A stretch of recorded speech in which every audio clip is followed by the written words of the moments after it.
تفسير سورة الأحزاب أم بناولني آية بدور أعوذ بالله من الشيطان الرجيم. لا جناح عليهن في آبائهن ولا أبنائهن ولا إخوانهن ولا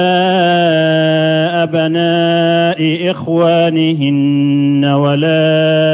أبناء أخواتهن ولا نسائهن ولا ما ملكت أيمانهن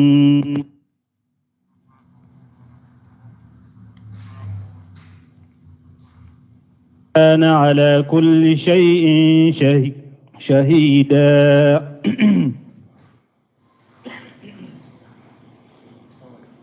بسم الله الرحمن الرحيم، والصلاة والسلام على نبينا محمد وعلى آله وأصحابه وسلم تسليما كثيرا. سبحانك لا علم لنا إلا ما علمتنا إنك أنت العليم الحكيم. أستغفر الله الذي لا إله إلا هو الحي القيوم وأتوب إليه. اللهم انفعنا بما علمتنا وعلمنا ما ينفعنا وزدنا علما. biye kari suye hijriya bakele ani kemenani ani binani ani nani shahru rabiul awwal minye hijra sankalo sabana bisunye watani sabana miladi nasarau kajate ba fulani muga ani fula sankalo tanna bisunye okonontona ambe bako jikoroni gorofula masjid salamu kono. أعوذ بالله من الشيطان الرجيم. لا جناح عليهن في آبائهن إلى آخر الآية. ni aya kunu wakati yansoro akono tumami aya min temena nye ala ye muso nya maria uka hijabu ke ku yere sutura kabo wali choma ni aya la dagara uka uhijabu bo wali che munu we wa che munu nye korona dagara che munu ku ye kasoro ni hijabu tula ni aya fana bena wode bange kunu anye aya in tawsiri maba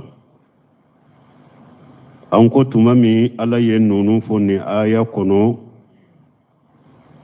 unyogona nana suratun nuru kono. suratun nuru ala ko wala yubdina jinatahunna illa libulatihinna aw abaihinna aw abai bulatihinna أو أبنائهن أو أبناء بولتهن أو إخوانهن أو بني إخوانهن أو بني أخواتهن أو نسائهن أو ما ملكت أيمانهن أو التابعين غير أولي الإربة من الرجال أو الطفل الذين لم يجهروا على عورة النساء. كتا آية لبا كمي أمبنا آية بفو nimbe suratu nuru kono bunkasiru ko fi hajiyadatu ala hajihi ko suratu nuru ko otaye jidili ke kafeundo fo mintenni aya kono wa qad taqaddama tafsiruha wal kalamu alayha bima akhina an iadatihi ha huna ko alaye kuma ke ayayin tafsirila ko ayin tawsiri ko alayya fukatme ka kuma kala kuma mi konna be wasake harina masaga kaya ako wa qad sala badu salaf فقال لما لم يذكر لأما والقال في هاتين آياتين ko salafu do nyinin kalike ida uye salafu salihu do nyinin ka kommunna aya fulayimbe aya mimbe suratu nuru kono muso ce munun kanka musoye ni hijabu tala ala ye cewu konte ni aya fana kono ya ye cewu konte kommunna aya fulayimbe la ala ma muso fanin cini fo ama benke fo nununa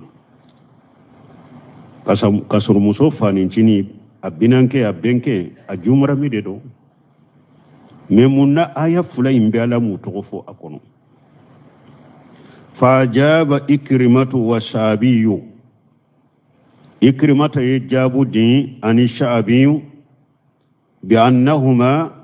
lam yujkara li annahuma qad yasifani zalika li banihima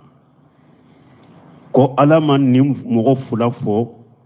muso kanka ka hijabu bo munu nye koro ko alaman ni ce fula fo ama binanke fo ama benke fo ko munna ko pasike ni nunu nye muso ye na te hijabu la ku bese kata muso mankota u deunye muso fanin cini na ye mutora ka muso illa hala dola ale yere koni tese ki furu na bese katika mankutu fo a denke muso benke ale yere tese ki furu de me na tora ki ye chogo dola a bese kati mankutu a denke ko de ya to alama ulufo wa kariha ko ala ya ko anta da khimaraha inda khaliha wa ammiha ala ya ko muso minye akakunna biri akana bo afanin cirin nye kora kana bo abenke nye koro parce que nunu fula beta muso ko la halal la kalu dewnye ni nye sabi nunu bun kasiri ye sabi nu ye ikrimata nunu ka jabu minnati mais abdurrahman sha'ari ale ko aka tawsiri kono akom munna muso binanke muso benke fula mafo aya nunu kono ale fana tara ni sira doye ako minye muso min ewa ntene muso ye ala mufo ya kono kwa dagara muso abalimake denke ama fo dagara muso ka o ka muso ye ni hijabu talawa muso balimake denke o munye muso nye atene muso otewa akom muso abalima muso denke adagara o ka ye hari ni hijabu tala junubu tala muso balima muso o denke o munye muso nye abanin chini tewa abanin chini bo akonna ya soro muso be nunu fulaka muso be abalima ke denke muso daraja korota lembaka parce que tene muso de ale be sanfe akonna ya soro muso fana abalima muso denke ala ko bashi tala har na ma hijabu nyokoro ka soro muso imboka parce que o banin chini de muso yin akon muso imbe munun ka cewula na dagara uluka ye ni hijabu tala munun be muso yin sanfe do ulute dagawa wala muso ewa binanke alete muso sanfe ale be muso sanfe muso benke ale be muso sanfe weta sanfe bo muso be munun sanfe na dagara muso ka ewa masiru bange wulu ya na dagara wulu ka ye har ni hijabu tala munun ba le sanfe do wulu de kaka kaye ni hijabu tala kateme har na lebe munun sanfe bo abdurrahman shadi ni hijabu de donc tafsir kalaw ye ni hijabu nonun de di mun yato muso binanke mafo abenke mafo aya nunun kono kasoro aka jumara mu doro wa suratul nur aya alakum masamin kortalen wa qul lil mu'minati yaghduduna min absarihinna wa yahfajna furujahunna suratul nur ayat da mina chugofule alako chide mafo mu'minu musawiye kuka unyewu do jigi min lili tebu idi muso ce wali ce yeli bema haramuya ye chogo do de haramuya ne nyabe wandi cela yeli sempulu wali ce be dersula abe kutubala mbaka kalaja baki ka dersu mindi lajeli sempulu ala muharam min ni yere yaado wali ce bake kalaje lajeli chogo do la minye damu nyini lajeli chogo o haramu yaray bolo oda to ko min abu sarihinna lili tebu idi muso wali ce yeli bema haramu yay bolo ye chogo do de haramu yaray bolo oda to ko ku o kanyu do jiki o ya hafajina furujahunna ako mu'minu muso aka fu ye ku kanye felaw tanga ku kan tafi bolo koloshi wala yughdina jinatahunna ukanu kam masiri bange illa ma jahara minha fo masiri mi ni yere sutura fini min yere kuloru ye min ye sanni obe bona yere ne ka sagotola wali yadribuna bi khumurihinna ala juyubihinna min yu ka kunna birun fana ye u ko fana goshi u kunkolo kan mun yu ka kawnyu doloke kawnye ka be sutura ka meleku yere la wala yumdina jinatahunna jate fule kana yasisade u kanu kam masiri bange illa li boolatihinna ayu jate kele u kanu kam masiri bange chesiye fo u yere ka furuchew yere ka furuche chogo be a nyininen do ika yere iki yere masiru nya koro chogo be ni nya foloy aw abaihinna fulanna ubes adagabra musoye akaka masiri bange afa fana ye ufaw ifa ofa kata abe daga musoka kam masiri bange ninya ninte fulay aw abai boolatihinna sabana fo uka muso ka furuche ofa adagara iki kam masiri bange oye iche fa adagara iki kam masiri bange oye jole saba aw abunaihinna ube muso denkew muso i denke adagara iki kam masiri bange oye naniwa aw abunai bolatihinna ube uchew denkew e furula chemima dewo de babolo harni e yere wolo dente ni a muso wore de yo soraye o yi ka jumramiyo adagara ika masirika bange oye ni yejole duru aw ighwanihinna ube muso ka balimakew suru anye balimakew fo balimake mina be bakele fakele uba be fa uba be ba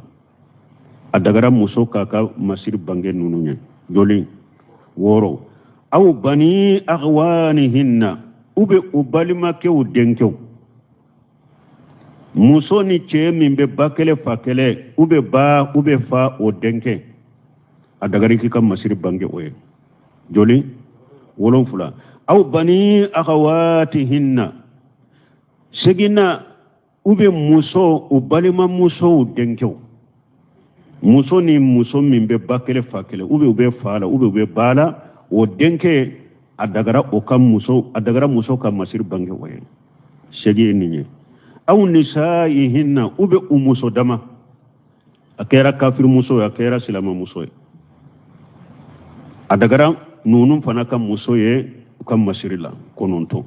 aw ma malakati aymanuhunna ube muso yere tanna yere bolo ye jomunum mara adagara muso ka jom mara lenkaye uba ka jom muso mara la adagara o kaye akam masirila tanikelena awi tabiina khayri ulil irbati ube muso iche mogo munumbe iche nofe ube to kana nofe aka sokono puru kana dumuni ka nofe munundo fana ewa muso negetula che sugu mununde muso negete alela sahawatala muso negete che mununa muso sahawate che mununa ulube e ka che nofe dorobe do aka sokono kata dumuni de kama dorobe abe mununduma dronube bo adagara o ka muso ya kan masiri kono ni muso e wacce ya tala mina rijali ce munu ubu e ka ce no fe doro ubeta dumuni ka no fe da ka so kono ubeta ka so kono aba fantaw da be hinna min ko da ce ya tula umma kote musola ce ya tula o ce suwa dagara muso ka kan masiri bange uluye awi tifili alladhina lam yajharu ala awratin nisa'i ambe jolina nalnya tani fula ube demisen fitini mununte muso laura kalama adagara muso kaka masir bange nonuni demisen minte muso ko kalama adagara muso kaka masir bange nonuni mi ande lakan ninfo anko denwo de munni muma ijido ni abe muso ko kalama hari ni demisen fitina ma baligu ya me abe muso ko kalama muso kana masir bange waya ala yere ko de demisen fitini minte muso ko kalama de ako muso be se ka kam masir bango dele mais adonna demisela ko abe muso ko kalama ikani kam masir bange waya wala yadribuna bi arjulihinna li yu'lama ma yukhfina min jinatihinna aw muso ukanu shenke kadugu kolonta puru cewu kado masiri munum bu shenna cewu nodo nin kera chogodi anko sheba muso obena me atesoro bi dresunna inshallah fo dresure aya minni ala ba ko ya ayuhan nabi qul li azwajika wa banatika ni shera yoro lambe hijabu da falen fo ko prepare lati folo muso sarafu muso o fini tumbe fufu no fere mais salafunu ka muso ni antaw ka janyo na de parce que wulu yere de hamminen tumbe u ka sutura ka teme hari cewka nan sera yoro namba franfansiaw salimata dondo la muso do nana salimata ma ako an ka fino be fufa no fe dugu kolo kade bon ni an ka fini fufura nin ka hijabu fufura sobe minka mba fe kata saliro la obe sene ya chogodi salimata ko ako cide nyinin karan ninna muso do della ka cide nyinin kan ninna ko ale ka fini be fufa no fede ni atemena afufura sobe min kadu obe saniya chogori cide ko yutahiruhum ma ba'dahu ako ni ka fini fufura sobe min ka abe fufuli min ke dugu kolo jale ni cence min ko ba seniya afufulen ko be sobe ka na temena sobe la abe fufuli min ke dugu ma ba seniya me cide ma fatige de na be fufu sobe ka dondolo fana cide ko cewu ako ma asfala min alkabin fa huwa fi an-nar ako cewu aw ka finu kadalika ba kulu fura kofe ni mo min ka fini jigina alikaba kuru fura duguma kana duguma atemina alikaba kuru fura la ka jigin ibe tasumala muso sigila ko kayfa yashalu an-nisa bi juyulihinna awa ko cide donc an muso ba an katta fe bolo ke cugodi sa ciden ko yurqina shibra akwa ko muso wa ya katta fe bolo fo fa no fe subur nyakele iye muso ye folo muso yere de hamminen tumbu ka far kuro suturalima muso ko cide ma ija tankasifu aqdamuhunna ako cide ni muso ya fini fufu subur nyakele o tanga sade asem fara fula be bona be tamade nambe tama anka e wa fini ni adilola kalala ube adilola kabakuru dola waya korota ansem fara fula be bona watanga sade tiden ko yurqina jiraa la yajidina awa ko muso aw ka fini fufa yere no fe nyongo kele ni nyogona fini ka fufu ka buru dugu kolo kan ni nyogona nongo kele aka fufu no fe akana fen faro kade parce que ciden ba do ni atunye muso to bolo be hari do faro yere ka o hammina ne munu yere chogomi wala yafu ka faraka nongo kele aya fufa no fe me akana temo kade akana fen faro ka awun ta fuleke akera kontre de cewu tabe fufu no fe muso tabe gelengala chamancela akisu an ka ɲanamaya kɛra o de cɛ bɛ ta fufule illa ma rahima rabbi muso ta bɛ panne illa ma rahima rabbi donc tuma min muso ninnu olu ka senfaraw tun suturalen don fini bɛ fufu nɔfɛ nɔngɔ kɛlɛ senfaraw tɛ ye musow dɔ bɛ olu tun bɛ masiri dɔn u gɛlɛngala la u sen ka gɛlɛngala u bɛ masiri dɔn a la donc n'u dɔw bɛ tɛmɛ cɛw la u b'u u sen kɛ ka dugukolo ta ten pour masiri mun b'u sengala in na a ka na bɔ cɛw n'a dɔn ko masiri b'u sen na wala k'u kanu de kɛ a ko a kana a sen kɛ ka dugukolo ta pour masiri min b'a ka fini kɔrɔ cɛw n'o dɔn a kan'o kɛ nin ye balawu ye dɛrɛ minnu b'u ta jabe k'a la ka ɲɛgɛ ka jabe k'a la ka fɛn kɛ e bɛ bɛdɛ kɔnɔ e bɛ kare kɔnɔ foyi t'i sen na jabe dalen sen na sen ni bolo nin bɛ taa lakali lahara cogo di sew jabelama foyi tɛ k'a la i bɛ kare kɔnɔ i bɛ bɛda kɔnɔ a bɛ taa lakali cogo di n'an sera o yɔrɔ ma ni ala y'an sisan ma n'a to fɔ wa tubu ila allahi jami'a ayyuhal mu'minuna la'allakum tuflihun ala ko a bɛɛ ka tubi ka taa ala ma mu'minu pour ana se ka nin yɔrɔ sɔrɔ balimaya lajɛ dɛ hijabu aya nana yɔrɔ yɔrɔ ala b'a dafa ni ko dɔ ye aya min b'an kɔnɔ nin an bɛ aya min tafsiri la o laban kɛra mun ye wattaqina allah inna allah kana ala kulli shay'in shahida o tɛ ye wa aya min bɛ suratu nuru kɔnɔ a laban kɛra mun ye wa tubu ila allahi jami'a ayyuhal mu'minuna la'allakum tuflihun nko aya min bɛ na ɲɛfɛ a laban kɛra mun ye wa kana allah ghafurur rahim n'i y'a kelen kelen lajɛ ala b'a kɛ k'a yira de mɔgɔ muso n'i tɛ sutura i bɛ junubu la aya min b'an bolo yɛrɛ a ko a ye sirala ɲɛ ni ala bɛ fɛn bɛɛ seereya la suratu nuru a fɔlen kɔfɛ a ko a ye tuubi ka taa ala ma parce que ala b'a dɔn a bɛ junubu la a ko mun bɛna bɛɛ ka tuubi ka taa ala ma suratul ahjabu ta min bɛ ɲɔfɛ n'a ko ya ayyuhan nabi qul li azwajika wa banatika والنساء المؤمنين يريدين عليهن من جلابيبهن ذلك أدنى أن يعرفن فلا يؤذين وكان الله غفورا رحيما ni Allah yan sisa manna faram fansa di awma donc ambe ala deli mbalimaw ni adabu munu ni sharia munu be qur'ana kono ala ko bara nyogo yanye de ala ko bara nyogo ya ni islamo ko lukal lafiya islamiya la ku ka fanga suru jugu ka kafiruka kanto ni la halala mbalimaw aka gele de furan kafoya nyo nyalendo anchela bidiya nyo nyalendo anchela ala soso nyo nyalendo anchela ko silamo kan lafiya ninka fanga kasoro ninka aka gelede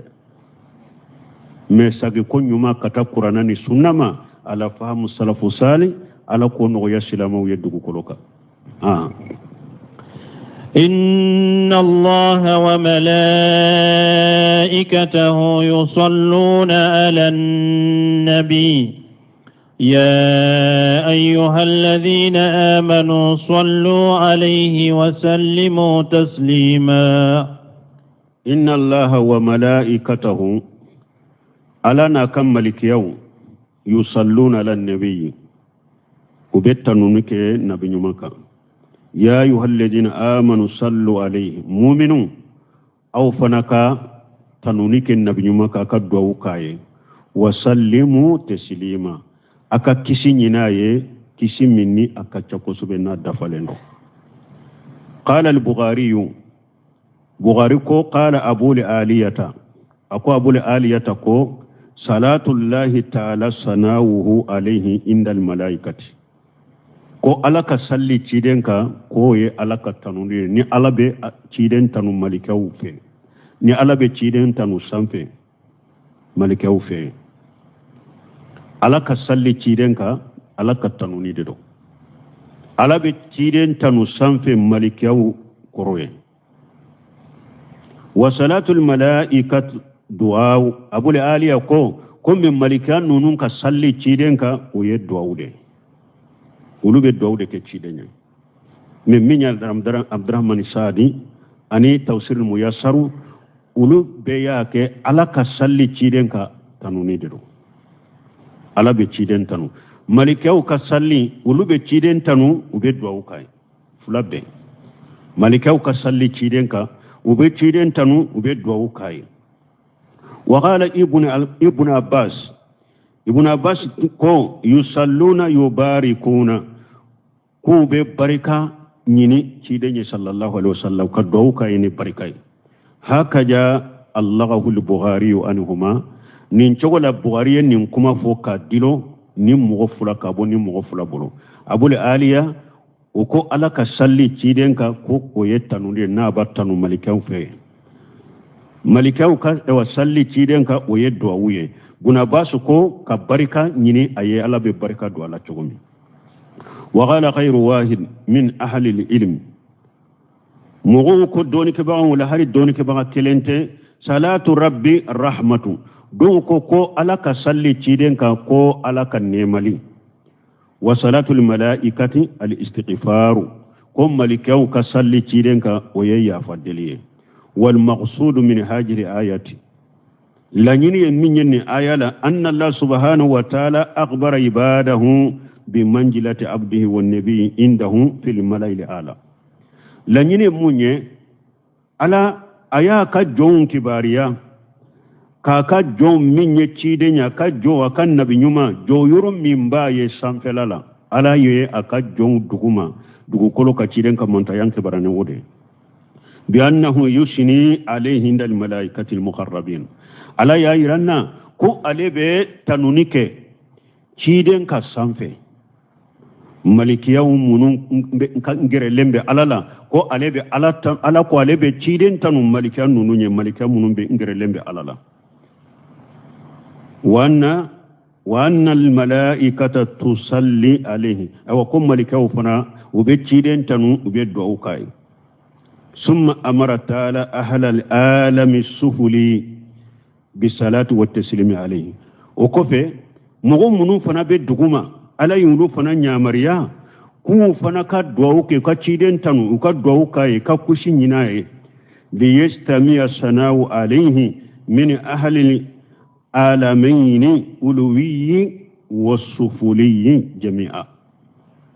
pour min ye tanunu na fara ɲɔgɔn ka ciden ye danfɛn minnu bɛ sanfɛ ni ala yɛrɛ sen t'o la maana fɛn minnu bɛ sanfɛ mɔgɔw minnu bɛ sanfɛ ani minnu bɛ duguma pour a bɛɛ na ciden tanu al alamayni pour danfɛn minnu bɛ sanfɛ ni danfɛn minnu bɛ duguma bɛɛ na fara ɲɔgɔn kan ka ciden tanu ala ka ɲamurukan amana ye o de ka ɲamariya danfɛn minnu bɛ sanfɛ danfɛn minnu bɛ duguma an bɛɛ ka fara ɲɔgɔn kan ka ciden tanu وقد أخبر سبحانه وتعالى بأنه يصلي على عباده المؤمنين مبالما مumbe foya fana ko mawlidi kero beta diloni na ko la yere mawlidi ke abe tawsiri la ya bunkasiru fole ayta qurtubi laje ayta bunjari laje ayta tawsiri be laje abe mawlidi komiya parce que ne hada madin desera delila lo qur'ana la dron ite sir ala nye setani bi no fe o beta subu hawde nyini kube kalambali unyagambino e awa ni ciden ka ewa maulidi ka fu be ciden ka maulidi bonni ayala abe komi sanni dugu ni ciden ka maulidi be komi sanni dugu ute nyugo sirala yere ute nyugo sirala ala abe ewa tanunike aka jon fana ka fi qawli ta'ala ya ayyuhalladhina amanu ajkurullaha dhikran kathira alakum mu'minun ay ala kosuma min kacha kosobe wasabbihuhu bukratan wa ashila akala subhanallahi fo sogoba ani ulafe huwa alladhi yusalli alaykum wa malaikatuhu ala de masai na be tanunike auka ani akamalikew ali aya kata aya laban mana bunkasir bake kayira ala sallira ciden ka be ciden tanu aya wurin nana munun bayira fana ko ala sallira aka jon fana toka wa qala ta'ala qala kum masamin kurtalendu wa bashir sabirina sabali bagaw nisonja alladhina idha asabatuhum musibatu qalu inna lillahi wa inna ilayhi raji'un ولود دو نيم مسبا يوسرو وبافو أوني على دي تاي أمبي ساقي كتا على دي ما أولئك عليهم الصلوات من ربهم نيم فانا يمونيرا على كتنو نونو دي مغوية ني على كتنو بوكا وفي الحديث أنا حديثا كنو اللهم صل على آل أبي أوفا كيدن كو أبو على إكتنو نيكي أبو أوفا وكا أكا دمبايا كاكا دونكوكا وقد جاءت الأحاديث المتواترة عن رسول الله صلى الله عليه وسلم بالأمر بالصلاة عليه وكيفية صلاته تمام إنه نفهم بو جمان فامورا يا سيسا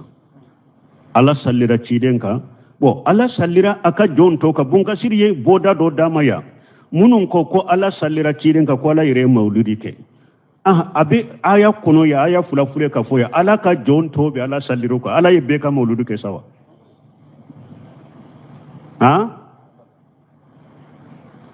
أفلي علىكو هو الذي يصلي عليكم ملائكته الله دي بيصلي أوكا أنا كم ملكه دونك بايرا كو الله يجيا بكا مولودك سمومين بكا مولودك أبي آية وركونو أولئك عليهم صلوات من ربهم ورحمة تمامي الله مؤمنو إوا سبالي بغوفو akon nunu de mogo ni ala katanu buka ani ala kan nema ala ye jinya mu'mini be ka maulidi de ka nunu ni delilaw de bafu misal al ankabut subha abe komi dale dana ka dale nunu ni delila ka janyo nambali mo donc salli be ke ci den ka me yala mogo wore nanya togofo abe daga an ka to ka foye sallallahu alaihi wasallam wa don ke ba ko ayi minye sallallahu alaihi wasallam ko ke tamanse ni mo min to fora ko fo o yen nabi nyumawde ni nabi nyuma ko ni fora be se ka fo sallallahu alaihi wasallam ubi alaihi salam ibo fo nabi nyumawye me mo to ibe se ka sallaka puru ewa ka aka sallitu na sallitu gura mu were ka sallima comme namba fa allahumma salli ala muhammad wa ala ali muhammad an sallira ka kadunke o kamuna puru ka tugu muhammadu taala ibise ka salli mu ka niya ka sallitu mu were taala comme abe ci den ka sallila chugumi o bena o franfansia o bena kelen me ka to ka fo mu ewa mo wore ni ya to fo dori ba fo sallallahu alaihi wasallam ay o kere kere ni nabi juma wude men ni ewa salli keraka puru ni mo wore ka tugu salli tugu nyogo nyaay basi to la kele afula wakati nu ni ye salli ke mo ka ima ka mata man she basi tala o de lay munye ciiden tun kera ni mo min ni ka jakka nana na yi ka jakka mina allah abafu allahumma salli ala fulana abe duwa ki yenni chokola abu aufa na ka jaka nana ka dama ako allahumma salli ala ali abi aufa salli ala ali aufa donc nunu na nyugo naw ni sababu do ciiden tumbe salli ke mugo ka meni ote i kana ka salli ke mugo ka i kana ke tamanse mugo ni ciiden unte abe komi doni ke ba ko bisalla ni seyba fona fora iba fa radiyallahu anhu mi yala ni mugo wore to ko fora ibe se ka fora radiyallahu anhu atese ka ke mo wore matamanse radiyallahu anhu o yeta manse seyba udema mo wore ta wakati ni sababu do ibe se ka fama radiyallahu anhu me atese ka kama tamanse radiyallahu anhu fana kera tamanse seyba udema donc law be bonyo na ni chori la o ko fe abena hadisa chama fo ciden ka salli chogola me kap kuma suru nyawe ni mo min ba fe ka ciden ka salli chogo munun sahala ibeta Sheikh Albani ka kitabu ta sifatu salati nabi ciden ka salli chogo munun sahara abu foye ani jilawli ifhami fi salati wa salami ara khairil anami libul khaym li jawji ni tara ni fana ta ciden ka salli chogo munun sahara ananan chogo ya chamanda ubu soroye wonu nana chogo ya chamanda usahara akoroti ku be durusi iku be ko sinya fenkele ibu durusi chen dolay be ninfo puru ka barakini hadisa nunu be wakati dolay be nin chogo fo bunkasir ko kabe bunu ujrata ka hadisana na ko qala qila ya rasulullah aku ko alaka cide amma assalamu alayka faqad arafunahu fa kayfa salatu min ye ika foli cogo anyodo me ambe salli ka cogodi faqala ciden ko qulu allahumma salli ala muhammad wa ala ali muhammad kama sallaita ala ali ibrahim innaka hamidum majid allahumma barik ala muhammad wa ala ali muhammad kama barakta ala ali ibrahim innaka hamidum majid. Donc ni nye ciden ka salli cogo doye min sahara ko ala ika ciden tanu ani ciden ka dunkew komi ye ibrahima tanu komi ye ibrahima dunkew tanu ciden fana tanu e ala tanu ne ndoro e lay masabade ala ika hera ke muhammadu ka ani muhammadu ka dunkew komi ye ewa hera ke ka barika ke ibrahima ka dunkew ka cogomi innaka hamidum majid wa mana qawlihim amma assalamu alayka faqad rafunahu nuko ika salli cogo e ika foli cogo anyodo wa huwa alladhi fi tasahhudi alladhi kana yuallimuhum iyyahu ciden ka foli cogo e jumay min be tahyala ciden tumbe wala dunya wala kama kana yuallimuhum suratan min alquran ciden tumbe sebon la dunya aka foli cogo la tahyala koma tumbu la kala qur'ana sura do la cogo mi assalamu alayka ayyuhan nabiyyu wa rahmatullahi wa barakatuh ciden ka foli cogo ninde sebo tumbe nundo bonni nya ciden ka salli cogo doye anana bi sedi qudri boro ako uluko ciden ma haja salamu fa kayfa nusalli alayka ika foli cogo foni fule odona ambe salli ka cogo di qala qulu ciden ko akafo allahumma salli ala muhammad abudika wa rasulika ala ika tanunike muhammaduka ika jondo ika ciden do kama sallaita ala ali ibrahima komi yettanunike ibrahima kaddunke ka tanunuke muhammaduka wa barik ala muhammad wa ala ali muhammad kama barakita ala ali ibrahima ika barika ke muhammadu la muhammadu kaddunke komi ye barika ke ibrahima kaddunke wala ni nye ciden ka salli cogo doye ciden ka salli cogo doye jumaye onana abi humaydi shadi annahum qalu ya rasulullah kayfa nusalli alayka akola kaccidan be salli kaccugudi qala qulu allahumma salli ala muhammad wajihi wa jurriyatihi ala ikattanunike muhammaduka ana kam furmuso ana ka juriya kama sallaita ala ali ibrahim komi yettanunike ibrahima kaddunke uka tanunike muhammaduka ana ka furmuso ana ka juriya wa barik ala muhammad wajihi wa jurriyatihi ika barikani hera ke muhammadu la ana ka mufurumuso ana ka juriya kama barakita ala ali ibrahima innaka hamidum majid komi ye barika do ibrahima kaddun kawla chogomi e yetanu masay e bonya masay bon balima ka surunya wuye bon kasir ye ni nyogona chaman nati kiden ka salli chogola me kiden ka salli chogola anye ewa anko sifati salati nabi niyata munun sahara bu fuye me min kanyunu beye min sahalendo katin beka min kanyunu beye oye fulade ndella ka me abdul muhsin abadima ako kiden ka salli chogo nyuma abin min kono wala muhammadi wala ali muhammadi kama sallaita ala ibrahima wala ali ibrahima mana muhammadu yerebe min nana ka dunkew ani ibrahima yerebe min nana ka dunkew akode kanye katima beka we jumaye allahumma salli ala muhammadi wa ala ali muhammadi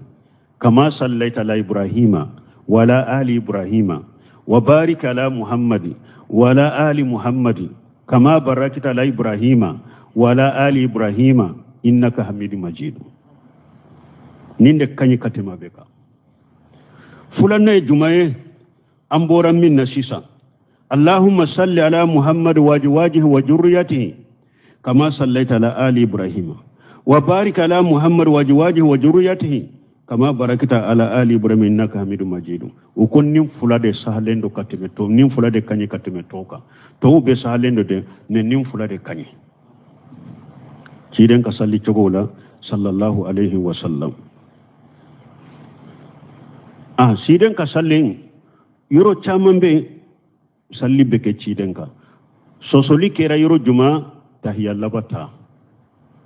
imamuna safai abe opolo tahiyya laba salati ibrahimiya urukunu de do abe ahmad ibn hanbal bolo urukunu tede me wajibi do abe imamuna maliki bolo sunna de do tumami ibn usaymin rahimahullah yenni nunu hakilina be fo alayye min kene ka giriya sunna ka salli ciden ka tahiyya labala sunna de do safai ko urukunu safai ka hakilina ni mugo nyinana ni ma salli ke ciden ka ika tahiyya labana foi ka nanani ayede ni ma nanana salli be ciya ahmad ibn hanbali kan majhabi na ko wajibi do ni nyinana ko sujuri banye har ni ma nanana imam na maliki kan majhabi sunna do niya nata fule ni ma nata har nyinana ko fenti ka sallila sujuri tila non semini ko alebe ninde giriya o ko pasike kan an kata mugo ka salli ciya ko ama salli ciden ka kasoro delila jelen mana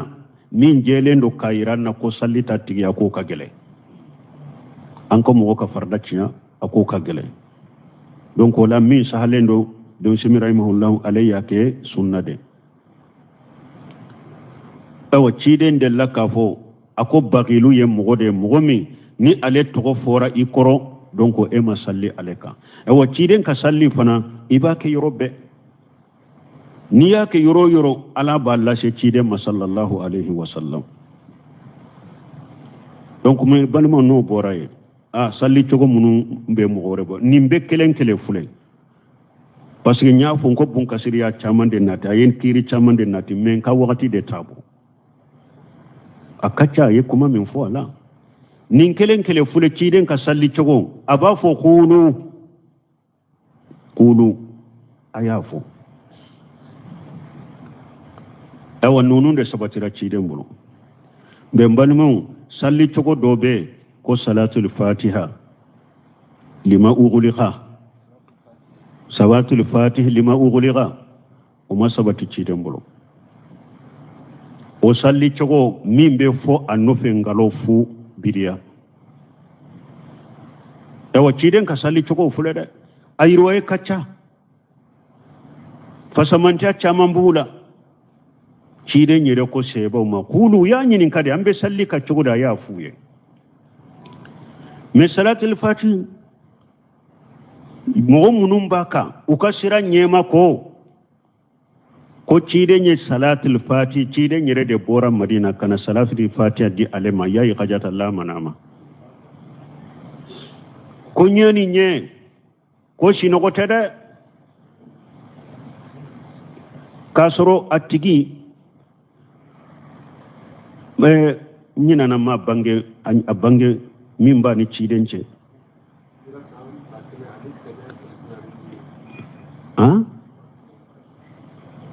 ndella kafu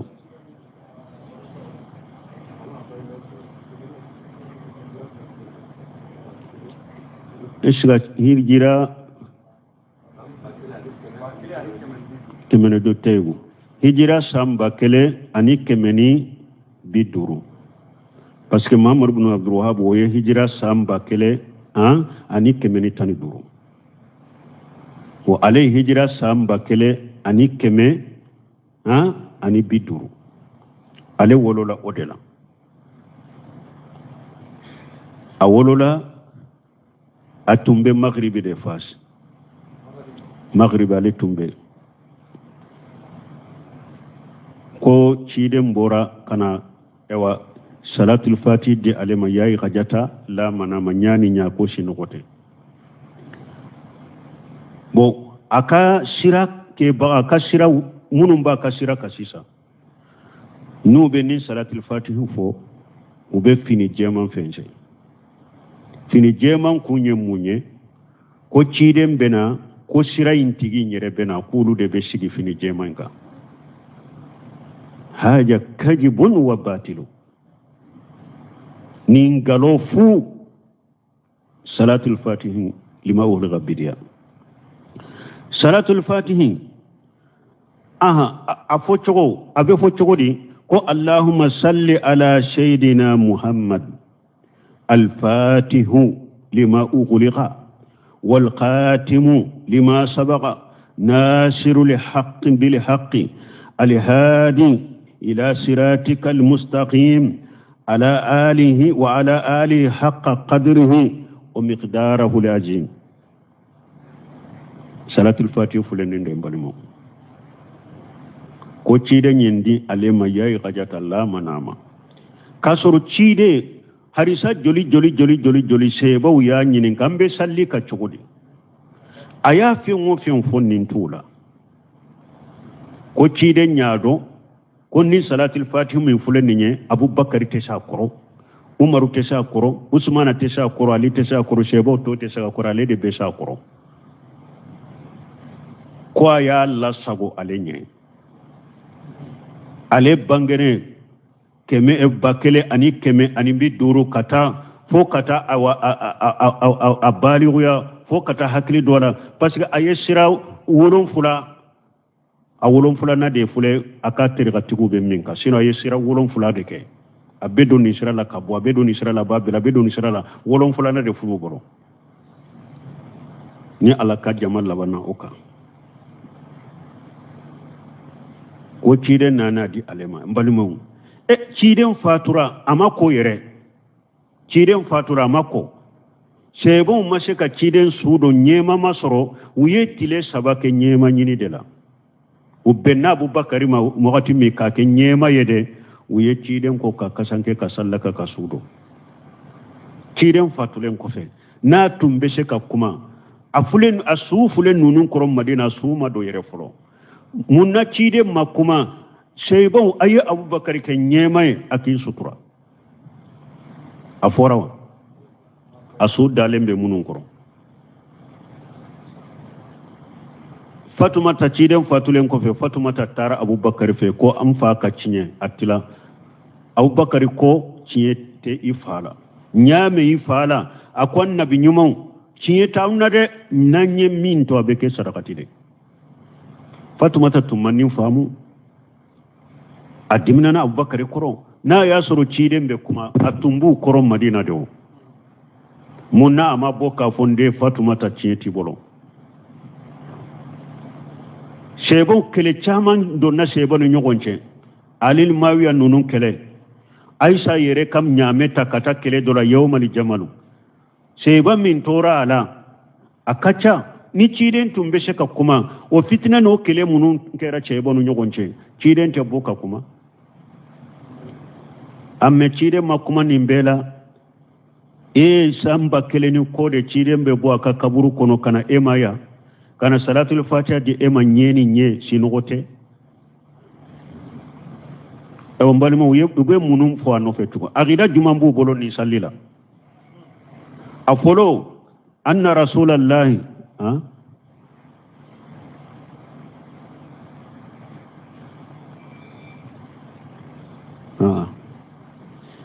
أقول أن رسول الله صلى الله عليه وسلم قد أخبره بأن المرة الواحدة منها تعدل من القرآن 6 مرات ko cide nyale kibariya ko salatul fatihi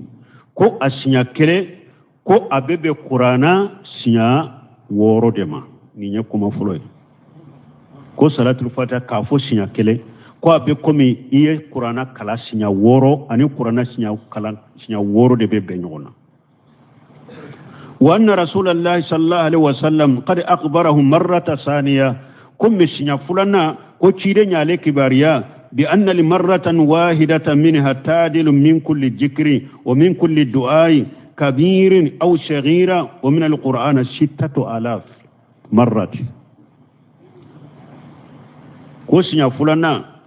ko cide nyafo aleye ko salatul fatiha ko asinya kele salatul fatihi ko asinya kele ko abikomi jikiru fora jiya kono duawu fora jiya kono akumbaba ana fitini ani qur'ana ewa ba woro ko anu de be nyogona 6000 salatul fatihi ko asinya kele ko ani jikiru fora jiya kono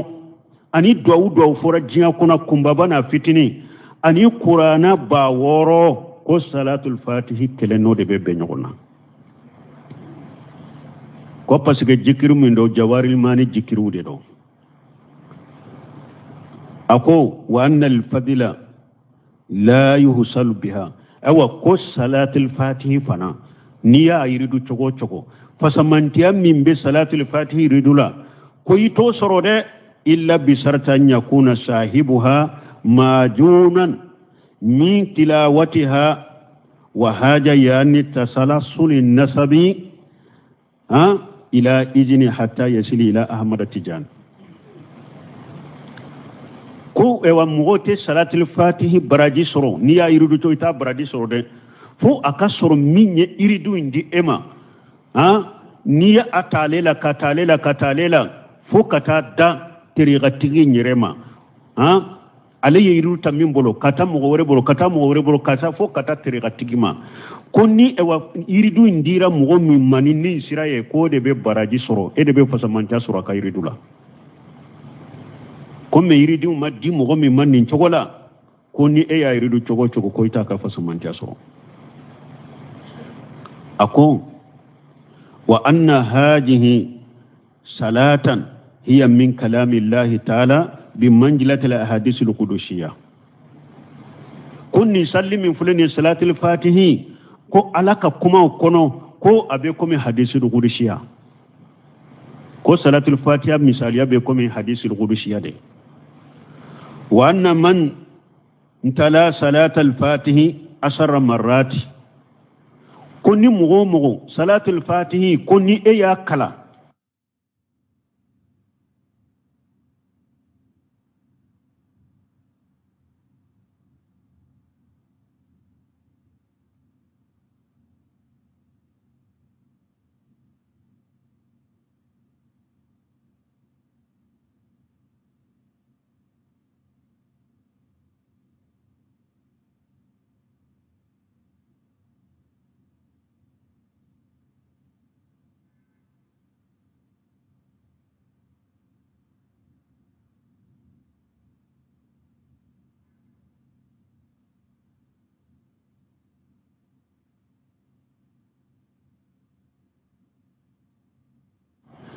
sinyata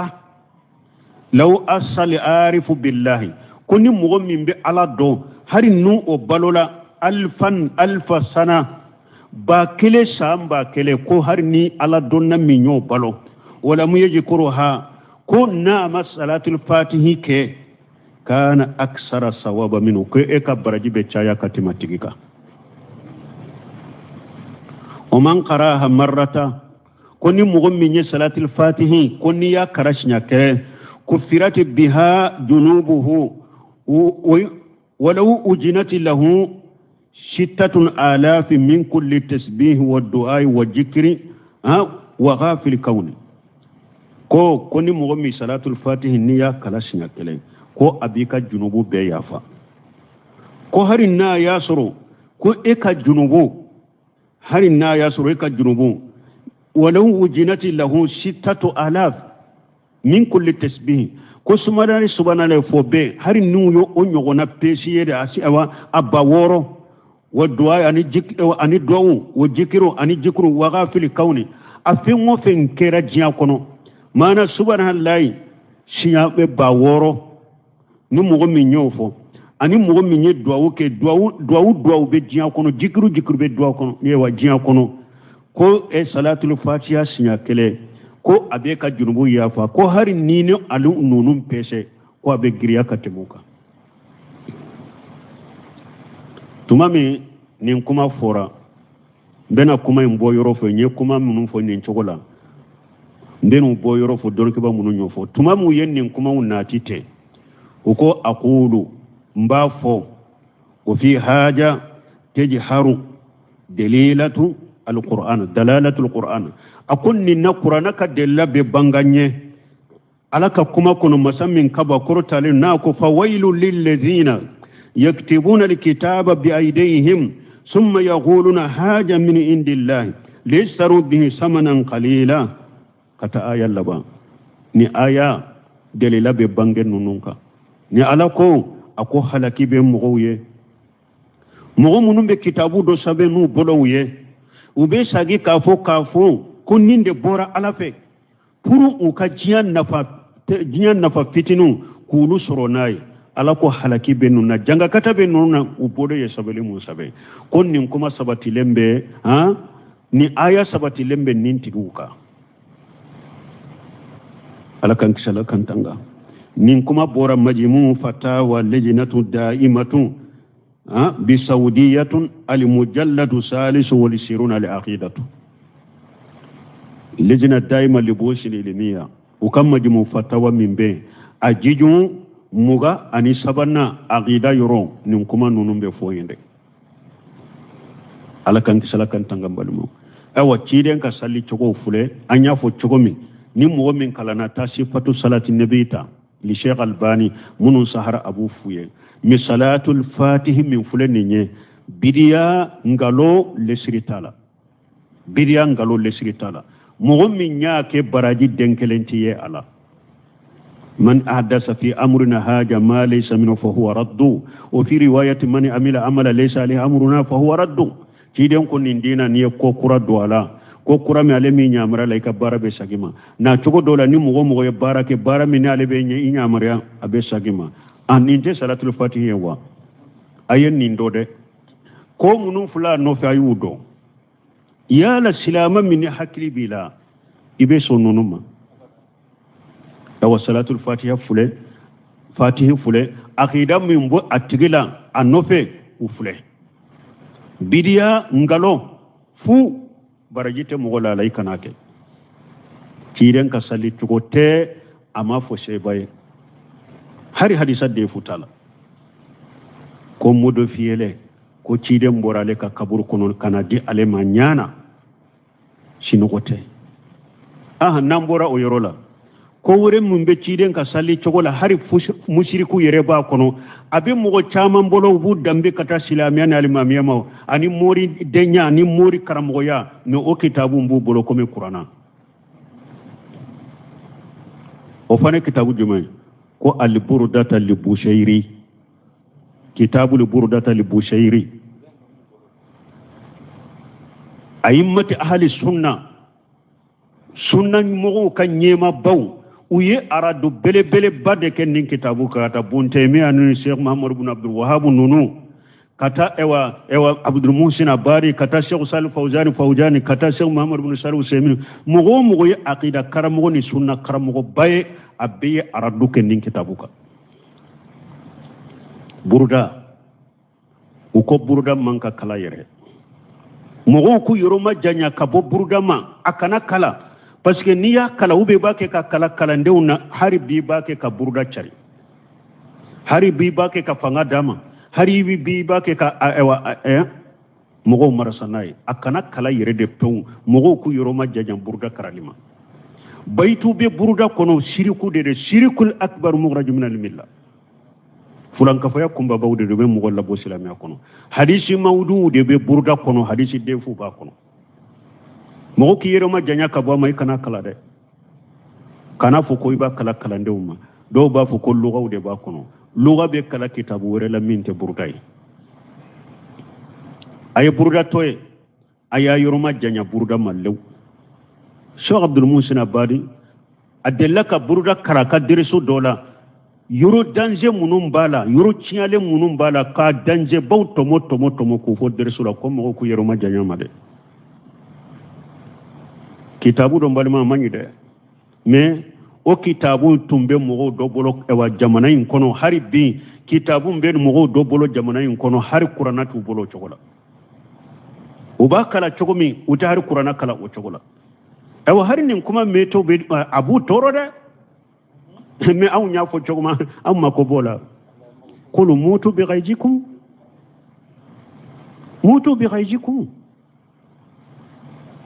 doni ke baw ko ay kana kala yere aya yuruma janyama an kan ka cinya yere de ka bo mogo shenkoro de yere ka tunu ka bo mogo shenkoro uko har ni mogo min ba kala e ka kala puru kara du de kaka me ka kala puru ka sabati aiwa don shi proterin do aka baitu munun ya shirku ye ubu shigi kulu be ewa ha tawsiri ewa koro wure nyini wala mun te koro jugu nye ede be arabu kando ka tigubo ate shi porteria blangalonka awa ka baitu do ye munye ko ya akramal khalqi mali man aluju bihi siwaka inda hudusil hadisil amimi ni nya fulan ka foya yira fulo ako ciden de mako ya akramal khalqi ko danfen ba min kabbo ni danfen beye mali man aluju bihi siwaka ko sembe yoro timburo kisi bagatenna ni ete inda hudusil hadisil amimi ni ewa balaw bawna na kisi bagatenna ni ete ala de be mo kisi be ciden de be mo kisi ni nya fulan ka foya yira fulo ni mogo min ye nin baytu kala koro naaqida biddu sukun nay kafir yara kera mushrike shirkul akbar mukhraj min al milla ko kisi bagate ko ni balaw bawnana balaw munum be beta ko nu ulun nana ko kisi bagate alela ni tidente ala be mi ola ni nye shirku ye ako tugune illam takun akhija yawm al maadi yadi afwa wa illa faqul ya jallat al qadam awa ko yomal khama don ko ciide ma ko yomal khama don ni ede min minanin tegeye kin kisi ka bo jahannaba tasumama awa mba fo ko ewa neka ewa sem fara be ceni de ala de be mo kisi ka bo jahannaba la garu be ciide de be mo kisi bagay ala de la gara ciiden ta yede ni tugura ciden ko ani sariya ni dina minana ni tuguro ko sababu bi kisi me ciden yere te siga mo kisi tasuma lagara de min be hada madin kisi jahannaba ma lagara oye alade ni yoro fane fulanka foyay ni mo min fane ni baytu kala akoro idara la idu sukun kono shirkul akbar mukhraj min al milla kisiri kala alade lagara kisiri kala te ciden ciden en ka dina batolina ka sariya batolu be se kisi sababu me ayere te sika mo kisi de ako chogodi fa inna min judika dunya wa darrataha wa min ulumika ilmul lawhi wal qalami mun tora lay ko ciden ma ko e ka fonnan sira do ma fa ka fonnan sira bede ko e ka fonnan sira do de kera sababu ka jiya da ka jiya da ani jiya tana lagara ko ciden ka fonnan sira do de ye jinya dilani lagara ala de jinya ni lagara jilaw be ciden ka fonnan sira do de ya dila ama fa ka fonnan sira be de ko ado ko fonnan sira ciden ka fonnan sira do de jinya ni lagara da mun tora layya ako tuguni wa min ulumika ilmi lawhi wal qalami ko ciden ka doni lahul mahfuju ko kalmu ye doni sebe lahul mahfuju doni bala ko ye ciden ka doni do de ko bete de ko kalimu ye doni sebe ko ye ciden ka doni dode ko lahul mafuju doni be lahul mafuju la ko ye ciden ka doni dode mun tora la bolo awan nin kitabu fana uba mina ko ciden ka sallu chogo de ba kono ka kala ko mi be qur'ana kala do ba kala jamana in kono karamogo do kateme har qur'ana ka kitabu jugu shirku de ba kono shirkul akbar mukhraj min al milla don ke ba ko busairi yere an ko ni tese ka yere kafiriya parce que an ta do yen nim baytu nunun foni hakilina minye ko tese ka yere kafiriya de me aye ko jugu bele mere shirku ko ni do kitabu in kono o ko me mogo yu kala e daru la ibsukun kono e mushrike e kafiriye har ya sheikh salu fawjani nyininka ko ulu be jamana dola do yu nyininka ko ulu kalimami ko jamana ka fama wu wajibiya ku ka burda kara dongodo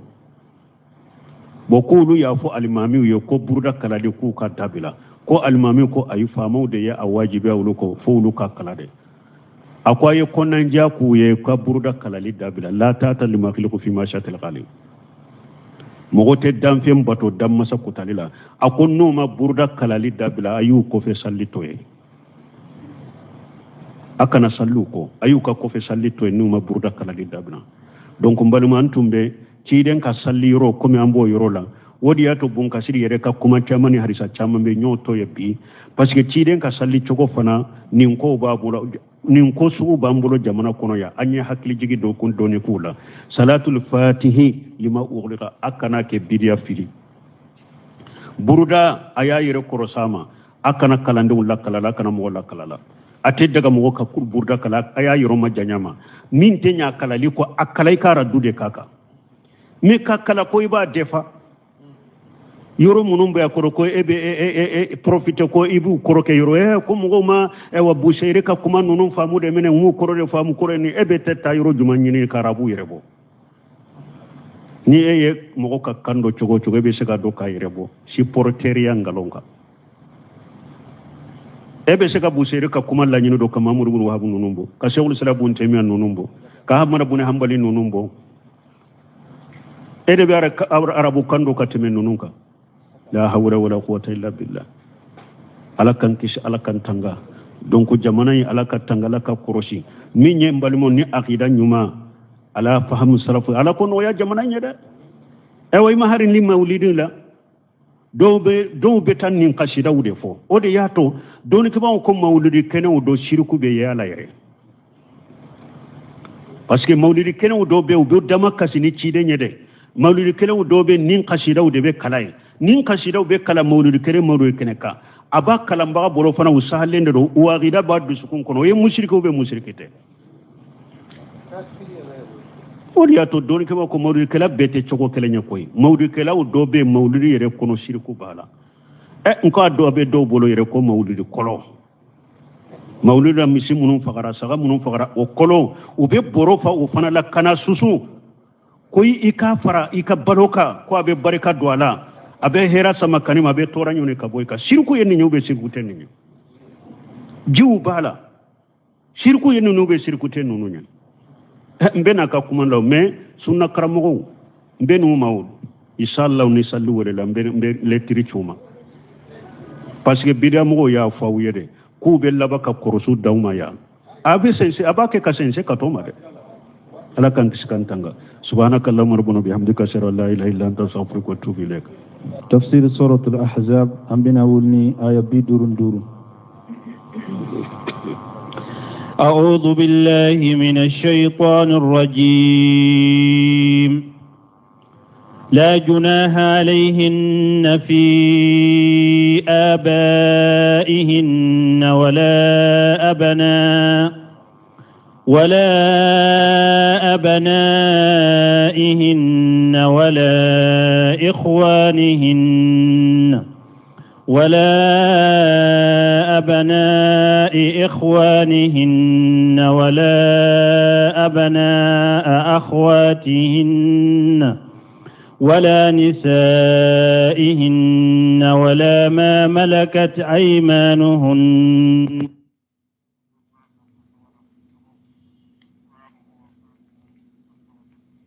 كان على كل شيء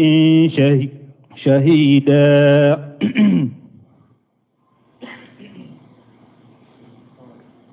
بسم الله الرحمن الرحيم والصلاة والسلام على نبينا محمد وعلى آله وصحبه وسلم تسليما كثيرا سبحانك لا علم لنا إلا